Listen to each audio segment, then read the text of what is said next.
Hello सांग माने केनता अछो सबे मुई उर्मिला फेर गोटे नुआ वीडियो रे सबको स्वागत। आज मुई गोटे मीटिंग के आछे आरु मोर संगे अछन हमर चासी भाई माने। कैमरा टिके देखे दियो आके।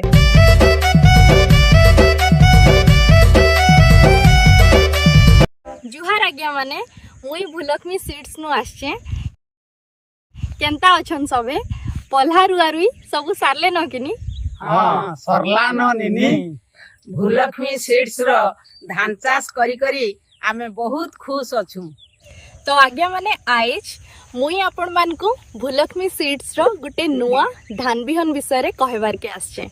केन धान बिहन उर्मिला नुनी तार ना होचे BLS 9095 जेंटा की खरीफ ऋतु रे हेसी बेले अषाढ़ खेड़ो हेसी। धान गछ रो हाइट 110 नु 115 सेंटीमीटर रहेबा आरु पिल संख्या 18 नु 22। धान केडार सबु धान गुरस खाई करी बतरीबा। ओजनदार धान आए प्राय 32 नु 35 क्विंटल आदाय हेबा। भूलक्ष्मी सीड्स रो BLS 9095 धान टा 140 नु 145 दिन रे हे जायसी। भूलक्ष्मी सीड्स रो BLS 9095 धान बिहन विषय रे अधिक जानबा लागि स्क्रीन रे थिबा नंबर के कॉल करून्।